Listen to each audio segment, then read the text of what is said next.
on occasion, you will actually have a project that has a loose thread.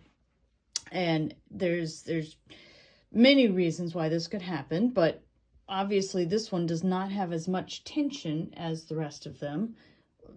My suspicion is that it simply didn't get wrapped properly. That happens, and that's okay. So what do I do about it? I take a lead fishing weight, and I just have it hooked around a 3-ring binder piece. I hook that around the string. I snap it shut, get it approximately where it needs to be, and I literally just let it hang down. That puts enough tension back on the warp that you can continue. By letting it just hang down the back of the loom, you can advance your warp and it will automatically move forward.